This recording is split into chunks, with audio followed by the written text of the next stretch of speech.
Assalamualaikum warahmatullahi wabarakatuh. Hai, kami mahasiswa dari Universitas Buana Perjuangan Karawang. Kami dari kelompok 5 kelas MX22D Prodi Manajemen. Ini kami akan mengunjungi salah satu UMKM untuk melakukan observasi untuk memenuhi salah satu tugas mata kuliah teori pengambilan keputusan. Ikuti terus keseruan kami. Let's go!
Assalamualaikum warahmatullahi wabarakatuh. Perkenalkan, kami dari Universitas Buana Perjuangan Karawang. Di sini kami melakukan observasi untuk memenuhi salah satu tugas mata kuliah teori pengambilan keputusan. Di sini kami melakukan observasi pada lokasi di Desa Pasir Mulya, Kecamatan Majalaya, Kabupaten Karawang, pada UMKM soto ayam dan mie ayam. Sebelumnya untuk bapaknya, namanya siapa ya Pak? Saya. Ya. Terus nama UMKM-nya apa? Jualannya soto ayam sama mie ayam. Kalau untuk Ada kayak khususnya gitu Kakak? Nggak ada. Apa gitu? Enggak, cuma soto ayam mie ayam aja. Udah berapa lama Pak berdiri? Saya sih baru sama 5 tahunan lah. Iya, udah lumayan. Ini lanjut ke pertanyaan berikutnya. Pertanyaan pertama, bagaimana Bapak itu mengatur waktu? Ini kan tenaga kerjanya cuma Bapak doang, Iya, sama ibunya. sama istri. Berarti sekaligus pemilik, sekaligus tenaga Iya. kerjanya.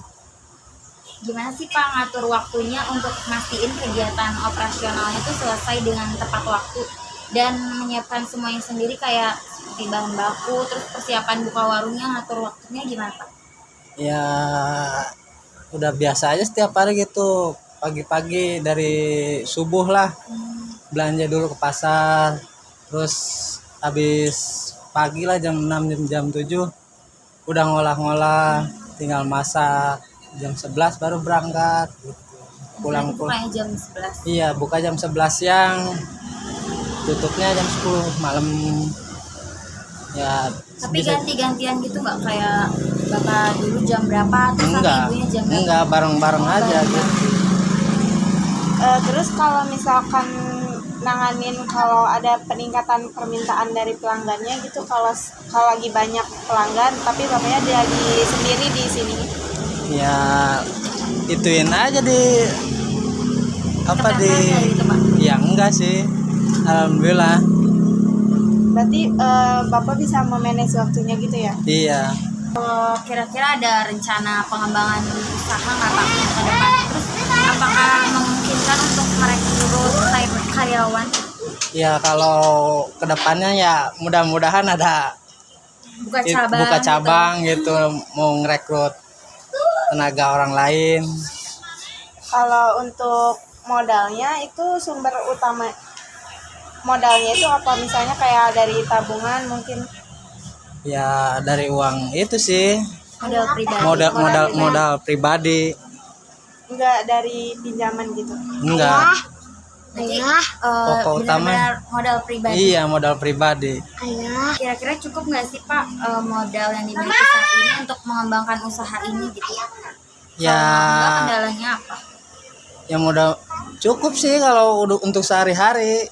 Kalau lagi sepi ya harus modal lagi gitu. Tapi biasanya kayak seringnya memenuhi target atau Ya target sih target, tapi kan jarang-jarang kan jualan mah nggak selamanya laku gitu. Ada itunya, ada sepinya. Terus gimana kalau cara Bapak mengalokasikan modalnya tuh untuk kebutuhan operasionalnya kayak beli bahan baku, listrik, gas gitu dipisahin atau gimana? Ya dipisahin, pisah-pisahin. Jadi modal ya modal gitu, keuntungan dipotong tiap hari gitu buat bayar ini, bayar itu.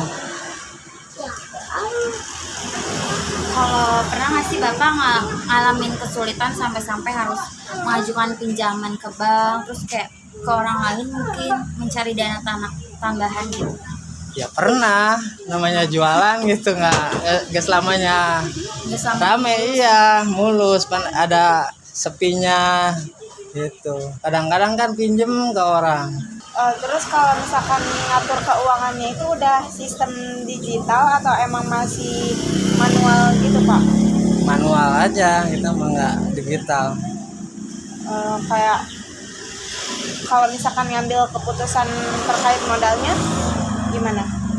Ya kita mah kan hitungnya gitu, uang misalkan modal 300 gitu ya harus ada lebihnya gitu. Pokoknya modal utama 300 aja gitu. Tapi berarti ada dibagi-bagi buat kebutuhan di rumah Iya, sama sama buat jualan pasti ada. masih ada. Biasanya Bapak kalau misalkan beli bahan baku tuh di mana sih, kayak ada tempat khusus gak sih buat ini beli bahan bakunya? Enggak, di pasar biasa aja, kita mah di pasar-pasar kayak gitu. Terus gimana sih cara Bapak mengelola stok bahan untuk memastikan kelancaran produksinya? Kayak contohnya misalnya hari ini ada stok ayam gitu. Nah terus apakah Bapak beli lagi atau menghabisin stok? Ya enggak sih, kita mah sistemnya kan kalau nggak habis ya harus beli lagi. Beli lagi. Iya, nggak ngabisin stok gitu. Kita soalnya sekali beli sekali jual gitu, nggak banyak-banyak. Jika ada perubahan bahan baku yang meningkat kayak sehingga mempengaruhi usaha, Bapak itu gimana sih cara mengatasinya gitu?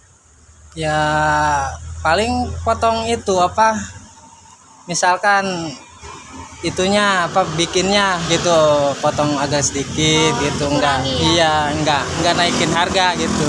Pernah gak sih kayak ngadapi kondisi kualitas bahan baku kayak yang pernah ada komplain gak dari pelanggan gitu bahan bakunya, terus misalkan kayak tekstur ayamnya, rasa kuahnya, gimana sih cara ini apa sih mengatasinya gitu, dan solusinya gimana gitu? Ya ada aja sih, kalau ada yang komplain ya ada, ya itu kan masukan kita, ya kedepannya ya kita perbaiki lagi lah gitu, model rasa. Nah untuk pemasarannya gimana sih strategi pemasaran yang digunakan Bapak? Misalnya dari pemasaran ininya kayak gitu, penjualannya. Ya kita mah ya biasa aja, kadang-kadang kita masukin online, Facebook gitu, iya. Ada DO gitu ya? Iya, kadang-kadang delivery kalau ada yang mesen. Itu kalau misalnya DO itu sekitaran sini Iya, sekitaran sini aja, nggak jauh-jauh. ada ongkirnya juga. Enggak sih, nggak ada ongkir, Gratis ya? gratis. Kalau misalkan ngegunain kan tadi kayak kata Bapak ada DO di FB kayak Iya. di Facebook, terus Iya. kalau misalkan hasilnya tuh kayak gimana, kayak banyak yang ngerespon atau yang komunikasi yang baik dengan pelanggan kayak gitu? Ya baik sih, lumayan. Gimana sih cara Bapak mempertahankan pelanggan yang udah lama gitu supaya beli terus gitu di sini jadi pelanggan tetap? Ya kita sih mempertahankan itu rasa porsi gitu. Jadi pelanggan kan baik lagi. Iya. Tagihan gitu ya istilahnya. Apakah pernah gitu Bapak menggunakan layanan atau platform pemasaran berbayar kayak misalkan Grab kayak gitu, terus kalau misalkan dia efektif juga buat penjualannya kayak gitu? Pernah sih waktu dulu ya, tapi nggak ada respon, nggak ada apa gitu, nggak ada yang mesen iya, gitu. nggak efektif Pernah berarti ya? iya nggak efektif. Oke guys, sekian video observasi dari kelompok kami. Kurang dan lebihnya kami mohon maaf. Sampai ketemu di tugas selanjutnya. Bye.